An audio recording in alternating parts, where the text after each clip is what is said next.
إلى حضرة النبي مصطفى رسول الله صلى الله عليه وسلم وعلى آل بيته الكرام الصحابة والقرابة والتابعين ثم إلى آباء والدينا ومعلمينا ومشايخنا خصوصا إلى ركب العلوم بحمد محمد بن محمد الغزالي ثم إلى ركب المقام شيخ عبد القادر الجيلاني ثم إلى ركب الأقوال شيخ محمد بن عبد الكريم السقن المدني ثم إلى ركب الأحوال بيزيد البستاني ثم إلى ركب البلاد شيخ محمد أرشد الأنبياء البنجري والشيخ محمد زيني بن عبد الغفور وأصوله وقرائه ثم إلى روحي المهاجر إلى الله أحمد بن عيسى ثم إلى البقي مقدم محمد بن علي العالمي ثم إلى روحي شيخ عبد الله بارس ثم إلى روحي الحبيب عمر بن عبد الرحمن العطاس وأصوله وقرائه ثم إلى روحي مؤلف هذا الكتاب أن الله يتبشر بالرحمة والمغفرة ويعلي درجاتهم بالجنة وينفعنا بأسرارهم وأنوارهم وعلومهم ونفحاتهم وكرامتهم بالدين والدنيا والآخرة بسر النبي وآل النبي وبسر أسرار سورة الفاتحة. أعوذ بالله من الشيطان الرجيم. بسم الله الرحمن الرحيم. الحمد لله رب العالمين الرحمن الرحيم مالك يوم الدين إياك نعبد وإياك نستعين اهدنا الصراط المستقيم صراط الذين أنعمت عليهم غير المغضوب عليهم ولا الضالين آمين. السلام عليكم ورحمة الله وبركاته. أعوذ بالله من الشيطان الرجيم. بسم الله الرحمن الرحيم. الحمد لله رب العالمين والصلاة والسلام على أشرف الأنبياء والمرسلين سيدنا وحبيبنا ومولانا محمد وعلى آله وصحبه وبارك وسلم أجمعين. أما بعد سبحانك لا علم لنا إلا ما علمتنا إنك أنت العليم الحكيم. لا حول ولا قوة إلا بالله ولا حول ولا قوة إلا بالله ولا حول ولا قوة إلا بالله العلي العظيم. رب اشرح لي صدري ويسر لي أمري واحلل عقدة من لساني يفقهوا قولي. قال المؤلف رحمه الله تعالى ونفعنا به وبعلومه في الدارين آمين. Puji syukur alhamdulillah, marilah sama-sama kita panjatkan kehadirat Allah Subhanahu wa taala di kesempatan yang mulia di malam hari yang penuh mubarakah ini pula. Allah Subhanahu wa taala memberikan kita taufik dan hidayah, pertolongan dan inayah sehingga kita sama-sama kembali dapat berkumpul, bertemu muka dan sekaligus bersilaturahmi, yang mana tadinya kita sudah sama-sama mendengarkan atau membacakan pujian-pujian kepada Rasulullah sallallahu alaihi wasallam lewat salawat yang ditulis oleh Al-Habib Ali bin Muhammad bin Husain Al-Habashi. Mudah-mudahan dengan duduknya kita berkumpul di tempat ini dan mendengarkan bacaan salawat tersebut, kelak di akhirat kita semuanya mendapatkan syafaat dari Rasulullah sallallahu alaihi wasallam. Amin ya rabbal alamin. Salawat dan salam tidak lupa kita haturkan keharibaan junjungan baginda Rasulullah sallallahu alaihi wasallam beserta keluarga, sahabat dan pengikut-pengikut beliau dahulu, sekarang sampai hari yang akan datang.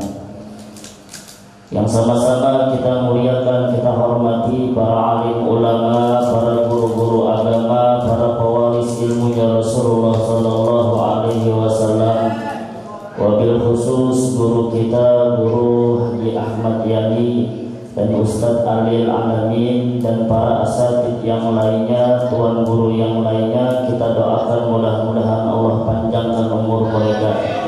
Mudah-mudahan Allah kabulkan segala hajat-hajat mereka dan mudah-mudahan selalu dipeliharakan oleh Allah dunia sampai akhirat. Amin ya rabbal alamin. Bapak-bapak dan ibu-ibu hadirin wa hadirat yang dirahmati Allah Subhanahu wa taala. Meneruskan hadis yang keempat, ujar Nabi, "Fawalladzi la ilaha ghairuh," maka demi tidak ada Tuhan selainnya, ujar Nabi. Artinya di dalam hadis ini Nabi menguatkan dengan sumpah beliau. Nabi bersumpah dengan atas nama Allah Subhanahu wa ta'ala, "Anna ahadakum la ya'malu bi'amali ahlil jannah." Sesungguhnya salah seorang dari kalian sungguh beramal ia dengan amalan ahli surga. Artinya orang ini ahli ibadat. Jadi jalan Nabi, sungguh seseorang dari kalian yang sudah beramal dengan amalan ahli surga, hatta ma yakuna bainahu wa bainaha illa dhira'un, sampai ujar Nabi antara orang tersebut dengan surga itu cuma sehasta aja lagi. Saking banyaknya amalan orang itu, ujar Nabi, sampai-sampai inya dengan surga batasannya cuma sehasta saja lagi. Parak benar lawan surga, saking banyaknya amalan orang tersebut. Fayasbiqu alaihil kitab, ya kan? Akan tetapi jar Nabi, tulisan di Lauhil Mahfuz orang tersebut, orang yang ahli ibadat tadi, tulisan di Lauhil Mahfuz atau takdir seseorang tersebut, fayamalu bi'amali ahlin nar fayadkhuluha. Tetapi yang kasihannya jar Nabi, ternyata di Lauhil Mahfuz orang tersebut adalah termasuk orang yang ahli neraka, yang kelak akhir ibadatnya, akhir hayatnya adalah melakukan pekerjaan ahli neraka. Fayadkhuluha, ujar Nabi, maka orang tersebut masuk ke dalam neraka. Orang ini, ujar Nabi, ahli ibadat, rajin beribadah, sampai antara inya dengan surga itu cuma sehasta aja lagi, saking paraknya. Tetapi takdirnya, ujar Nabi, akhir hayatnya orang tersebut mengerjakan pekerjaan ahli neraka, maka orang tersebut dimasukkan ke dalam api neraka. Tarusakan sedikitlah, habiskan dulu. Ini satu. Yang kedua, ujar Nabi, wa inna ahadakum, dan di lain kasus sesungguhnya salah satu di antara kalian mengamalkan dengan amalan ahli neraka, ahli maksiat orang ini, ya kan? Pokoknya gawiannya gawian orang yang ahli neraka. Hatta ma yakuna bainahu wa bainaha illa dira'un, sampai-sampai antara dia dengan neraka cuma sehasta jua, Nabi. Fayasbiqu alaihil kitab, akan tetapi ditetapkan takdirnya orang tersebut, fayamalu bi'amali ahlil jannah, menutup hayatnya dengan perbuatan ahli surga, fayadkhuluha, maka masuklah ia ke dalam surga, ya Nabi. Hadis ini memberikan pelajaran kesan kita. Yang pertama, ya Nabi, dikala kita berbuat baik, dikala kita beramal soleh, janganlah kita merasa mempunyai ujub di dalam hati, mempunyai rasa yang paling hebat di dunia ini dan bahkan menjadi ahli surga. Jangan, ya Nabi. Kenapa? Karena dikala akhir hayat kita tutup dengan perbuatan maksiat, maka amal yang banyak tadi tidak ada manfaatnya lagi di sisi Allah Subhanahu wa ta'ala. Yang kedua, pelajaran untuk kita di dalam hadis yang keempat ini, janganlah sekali-kali meremehkan dan menganggap seseorang yang pendosa itu hina. Karena dikala ia berbuat maksiat dan sebanyak apapun maksiatnya, kita kada tahu akhir hayatnya, dikalanya berbuat sedikit tidak kebaikan, maka habislah segala dosanya dan orang tersebut menutup hayatnya dengan orang yang pengerja penggawi amalan surga. Nah, ini pelajaran dasar kita. Ada pernah satu kejadian Pak, di dalam kitab An-Nawadir diceritakan ada seorang ulama yang besar, mempunyai ilmu dan mempunyai murid yang luar biasa banyaknya. Akan tetapi seorang guru tadi ada sedikit kesalahannya, mempunyai ading pemabuk tuh ya. Ulama yang besar tadi, ulama yang ilmunya luar biasa, jamaahnya yang banyak, tetapi sini diisi ading pemabuk. Kadang kau lagi sini mengagurnya pemabuk. Nabi Nuh ya kan anak sini, anak ada adik lagi, anak kebulang. Jadi pada suatu ketika ulama tadi datang ke rumah Mang Ading dari, datang ke rumah Mang Ading dari.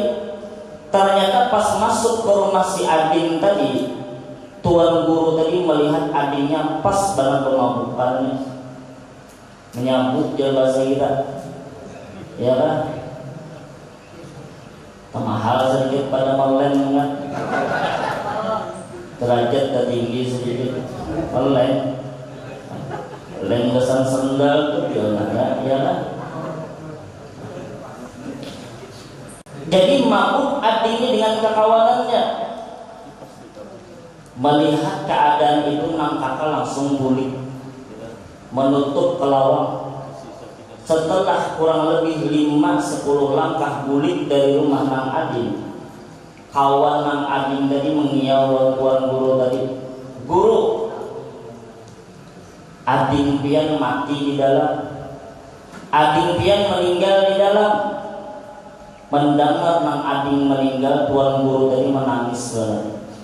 Kenapa jadi tuan guru tadi menangis banget? Karena tuan guru tadi yakin adingnya ini mati dalam keadaan mabuk. Kan 5 langkah aja dari rumah.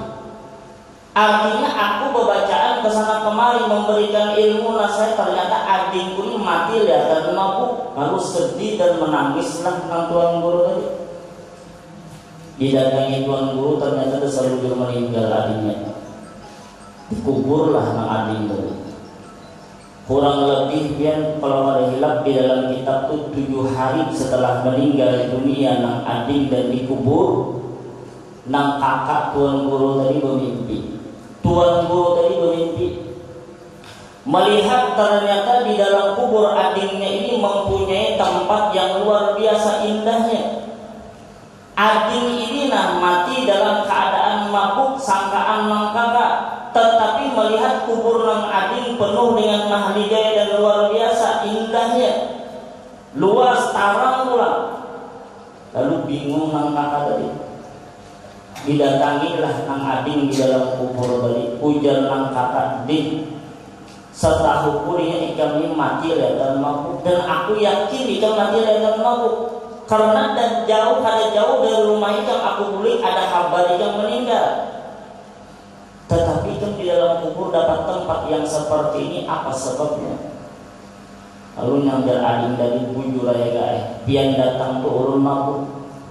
Tetapi pas pian bulik ke rumah, pian tutup lawang rumah ulun, gugur ada selembaran kertas halus saja. Dan di dalam kertas itu tulisannya Bismillahirrahmanirrahim. Melihat tulisan itu, ulun lihatan mabuk ya, ulun untal Bismillah, ulun makan tulisan Bismillah itu, lalu dimakannya. Dan dengan sebab itulah Mungkar Nakir datang ke tempat ulun menanyakan, "Mar Rabbuka, siapa Tuhan engkau?" Lalu ulun jawab, "Kayak apa buat ikam ini bertakut siapa Tuhan? Ini namanya sudah ada di parutku. Tulisan Bismillahirrahmanirrahim ini sudah ada di dalam parutku, di dalam darah dagingku. Kada perlu lagi itu menakuni Rabbuka." Lalu dikala itulah ada suara dan Ading bujur, "Sodaq, ialah sadaqa abdi, ujar Tuhan, bujur wahai malaikat jawaban hamba, namaku sudah ada di batang tubuhnya, dengan sebab ada namaku di dalam perutnya, ku ampuni segala dosa-dosanya, ujar Tuhan. Kan sebab itu ya Pak. Tapi jangan mabuk kan menjadi pelajaran kita. Ini mentang-mentang ada anak, karena kita habis mabuk untal bismillah. Ya kan, habis mabuk bismillah, habis bismillah di Quran diuntalinya. Artinya apa? Artinya jangan sekali-kali kita meremehkan rahmatnya Allah. Dikala sudah kita bicara rahmat Allah, segunung dosa pian pae habis diampuni Tuhan, namun Allah itu bersifat Rahman dan Rahim. Makanya di dalam Asmaul Husna, ya kan? Di dalam Asmaul Husna ada nama Tuhan, ujar ulama, yang apabila pian mengerti dan paham dengan makna Tuhan dua nama inilah, maka tidak ada lagi celah untuk kalian untuk bersedih dan berduka cita.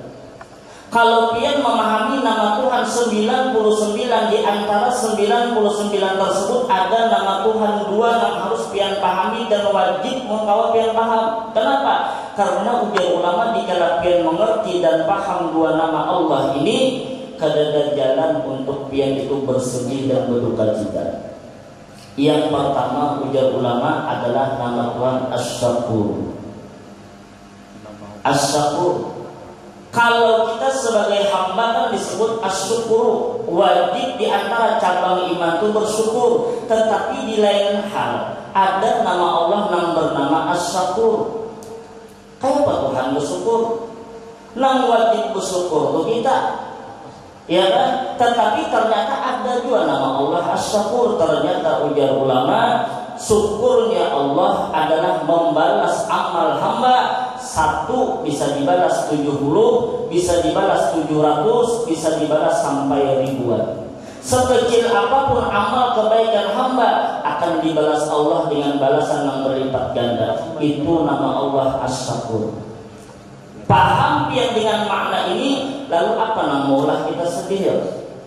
Artinya sedikit ya kebaikan kita, menyuruh banyak ke situ ya, kan berbuat baiknya. Tetapi perpian menjulung banyak ke situ tuh, nilainya di sisi Allah bukan 1, 2, 3, 4, 5, bahkan bisa sampai ratusan. Bisa sampai ratusan. Itulah tukang kamera yang mengamera ke sini supaya majelis ilmu, supaya bebinian mengerti dan bebinian melihat, bebinian paham dengan ilmu disampaikan. Itu bukan amalan yang biasa, di sisi Allah itu menjadi amalan besar. Nah, melihat inilah kita kada perlu sakit hati. Pertama, yang kedua ujar ulama, nama Allah Al-Ghaffar. Selama nama Allah itu baik Al-Ghaffar, sebanyak apapun dosa pian Allah mengampuni, asal pian menggawi sesuatu nama undang rahmatnya Allah. Apa aja kebaikan pian gawi kita tidak tahu. Di situ ternyata rahmat Allah ada. Di situ ternyata yang menyebabkan husnul khotimahnya kita. Nah, apabila pian mengerti dua nama Allah yang ini, Ghaffar dan As-Syakur, tidak ada lagi celah untuk kita bersedih dan sakit hati hidup di dunia. Kenapa? Karena sedikit kebaikan dibalas, karena sebanyak dosa habis diampuni Allah, namun Allah masih bernama Al-Ghaffar. Nah, ini hadis menjadi pelajaran besar kita. Artinya janganlah kita berbangga hati dengan amal perbuatan yang sudah banyak kita gawi. Kita kada tahu akhir hayat kita nang kaya bagaimana. Yang kedua, janganlah kita menghinakan saudara-saudara kita yang berbuat maksiat di luar sana. Siapa tahu akhir hayatnya jauh lebih baik ketimbang kita. Kita boleh benci dengan maksiatnya, lawan orangnya haram kita membenci. Siapa tahu ini taubat. Ya kan? Oleh karena itu, hadis ini mempelajari buat gasan kita semuanya, jangan sampai sedikit pun kita meremehkan manusia. Ujar Nabi, bihasan imri'in minasyarri ayyahkira akhahu. Cukup hamba itu dicap oleh Allah sebagai hamba yang kada baik kalau di dalam hatinya ada meremehkan dan menganggap remeh saudaranya yang lain. perlu pian berzina, kada perlu pian meninggalkan sembahyang, pian di dalam hatinya menganggap kawan pian itu jahat sudah di mata Allah. Itu kada baik di hadapan Allah. Apalagi sampai kita banyak menghinakan manusia. Nah jadi oleh karena itu tempat nang kaya ini adalah tempat nang paling abdol besar kita melataan. Majlis ilmu ini Pak adalah majlis nang luar biasa. Majlis nang malaikat Jibril dia pernah mengadu lawan Allah. Ya Allah, ulun ini hendak jadi manusia umat Nabi Muhammad karena 8. Di antara 8 ini adalah besarnya pahala majlis ilmu untuk umat Nabi Muhammad sallallahu alaihi wasallam. Sampai Jibril itu dihirikan. Amun sawat kita tuh kada pernah tolong ke majlis ilmu, ya kan? Rugi banget gitu. Ada majlisnya sudah, guru-guru di pian ada yang mengajarkan saban minggu pian baca sholawat. Artinya kada ada alasan lagi di hadapan Allah kita hendak mengadu ulun kada ada ilmunya sembahyang, kada ada ilmunya puasa, kada ada ilmunya ini, kada ada lagi alasan itu. Karena banyaknya sudah majlis ilmu di hadapan kita. Nah jadi itu kita. Jadi kita kada tahu akhir hayat kita nang kayak apa, ya kan? Bahkan di dalam kitab ini diceritakan baik ada seorang laki-laki nang Muslim, cuman sayang ini mencintai dunian nang Yahudi, cinta mati sudahnya. Cuman keluarganya kada merestui di dalam kitab sini. Keluarganya kada merestui, cuman nang laki ini cinta mati sudah.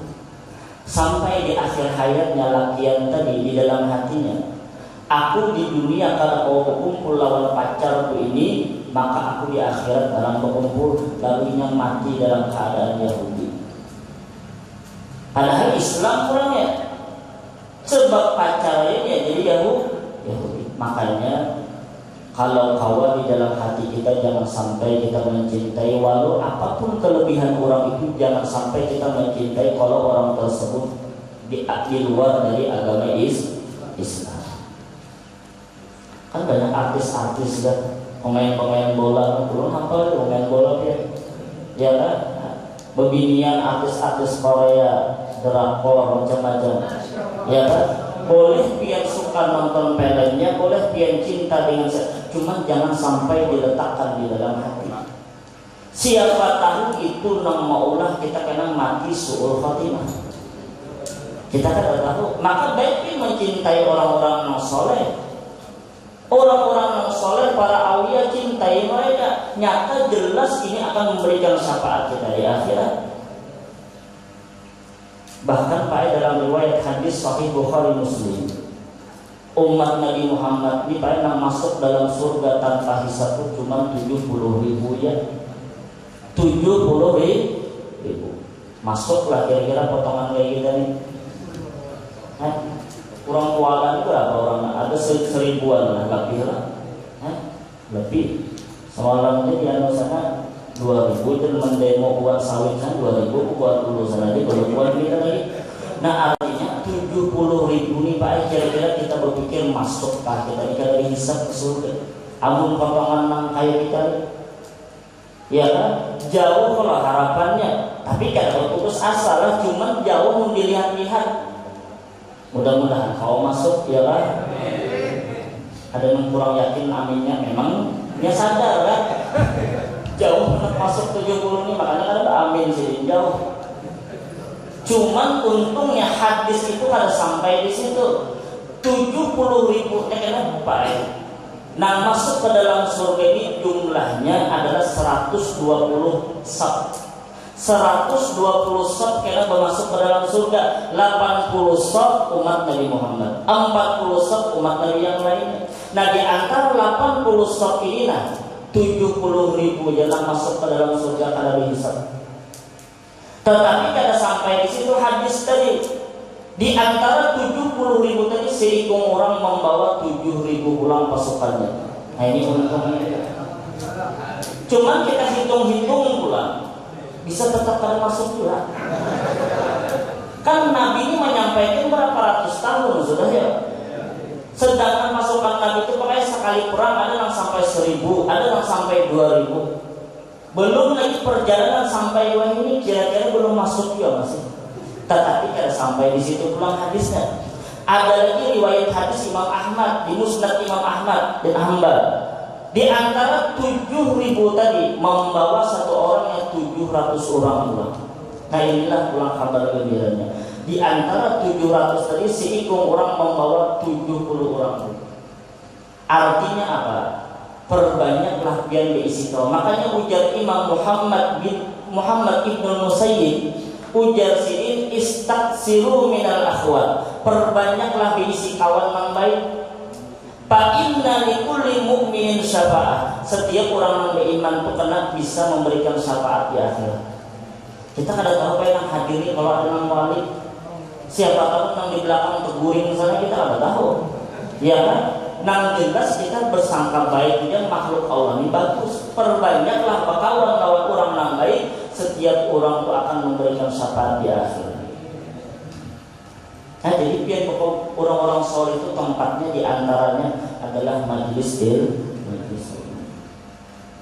Belum pernah malam minggu, malam apa lah? Malam minggu saya makan sate di Trans sana, ya kan? Kambing kan adalah. Nah, untung makan lawan bini anak bayar sudah baik jadi bayarkan lalu ya. Padahal kalau pinan dulu kita, nah itu syafaat dunia, belum syafaat akhirat ya. Memang kalau ada jual sate di sana. Nah cuma biar hendak tahu ngaran syafaat itu kita pun kadang-kadang lawan orang tuh cuma orang pernah melihat kita di majelis, orang tuh pernah melihat kita di tempat yang kebaik, maka bisa orang tersebut membawa kita ke dalam surga. Nah, jadi janganlah kita sekali-kali menganggap orang kafir di dalam hati kita. Siapa tahu itu maulah kita suul khotimah. Karena bahari guru-guru kami di pesantren itu ada di lemari murid itu gambar pemain bola Habib Sidin, ya kan? Memang petunjuk pemain bola bukan pondok di Habib Sidin, ya kan? Karena jangan sampai di dalam hati itu mencintai orang kafir. Sejahat-jahatnya orang mukmin baik, ya kan? Lebih baik yang mencintai itu ketimbang mencintai sebaik-baiknya orang kafir. Karena bahaya yang kayak bisa nih. Ya kan, ternyata nak untung bebiniannya hendak mati, ya kan, dia beranggapan juga aku di dunia karena kau berkumpul lawan pacarku, lalunya masuk Islam mengucapkan 2 kalimat syahadat. Untung bebiniannya, lakiannya mantap mama, ya kan. Nah, jadi menjadikan pelajaran besar kita, ya kan, yang menentukan baik buruknya kita adalah akhir hayat kita kan. Kada kawal kita menyangka orang jahat. Dan kita jangan bangga dengan amal ibadah kita sementara ini. Ketahuilah dan sadarlah sedikit dan sekecil apapun kebaikan kita, kada lain semuanya adalah pertolongan Allah. Semuanya ini Allah yang menolong kita. Jadi jangan bangga kita. Mun sudah Allah cabut nikmatnya apa hamba kada kawal kita lagi. Nah jadi untuk kita mengkawal duduk di majelis ilmu pulang sore, ya kan? Mudah-mudahan minggu kena kawal pulang duduk. Mudah-mudahan kena kawal pulang berniat barang dulu, ya kan? Karena duduk di sini bukan orang-orang yang biasa. Banyaknya orang kuala ribuan, tetapi dia yang dipilih Tuhan kan hebat jadinya. Yang dipilih Allah, akhirnya kan semua yang menggerakkan ini adalah Tuhan. Nah ternyata Allah menghendaki pian langkah ini, berarti patut pian bersyukur dari jutaan lubuhan kuala ini pian yang dipilih oleh Allah. Sampai Nabi itu Pak menyambat tempat ini bukan lagi tempat ini tempat itu, tapi langsung raudah min riyadil jannah, taman surga dan Nabi. Langsung taman surga. Karena lawan ilmu jalan kita hendak memperbaiki akhlak, lawan ilmu hendak memperbaiki perjalanan kita dengan ilmu. Asal akhlak kita jaga, insya Allah mudah kita masuk ke dalam surga. Makanya dulu jadi sekecil apapun ibadah gawi kemudian tahu, nang kayak makan bismillah ya kan? Nah, yang diisi cincin pakai cincin pian umpatin Nabi, dikala pian mati di situ pian memakai sunnah Nabi, harapan besar mati husnul khotimah. Nah, biar kita apa-apanya gawian Nabi itu mengadap kita bisa hafal dari bicara minjal Nabi pembacaan. Apa bacanya? Allahumma kama hasan ka khalqi fahasinhu khuluqi. Hendak ya bacanya cuman banyak kita nggak ada baca. Maka bagus tuh bacaan itu kan. Ya Allah perbaiki, ya Allah Allahumma kama, ya Allah sebagaimana engkau baiki kejadianku ini dari ujung rambut sampai batis kan ini bagus. Fahassin khuluqi, maka baguskanlah akhlakku. Siapa tahu ubah akhlak kita. Ya kan dengan sebab baca amin membaca doa itu. Dapat pahala. Iya kan? Belum bahari pantunnya bang baca amin durian. Itu jangan pantunnya, ya kan? Ini ada dari Nabi, jangan pantun dipakai. Pur sinupur ya kan? Ku andang di atas tangan, ya kan? Bismillah aku berkupur, mudahan galuh keganangan. Itu jangan dihafal, yang dihafal itu bacaan dari Nabi. Allahumma kama hasanna khalqi ahassin khuluqi. Mudah-mudahan kita dipanjangkan umur, kesehatan, dan diluaskan rezeki yang halal. Mudah-mudahan kita hidup beriman, mati membawa iman, di padang mahsyar kita dikumpulkan beserta orang-orang yang beriman dan dimasukkan ke dalam surga bighairi hisab. Dan mudah-mudahan segala aib dan kekurangan kita ditutup oleh Allah Subhanahu wa taala. Mudah-mudahan kita dimatikan dalam keadaan husnul khatimah. Amin ya rabbal alamin. Ala hadhihi niyyah wa ala ma nawadhihi salafuna shalih ila hadratin nabi wa alin nabi al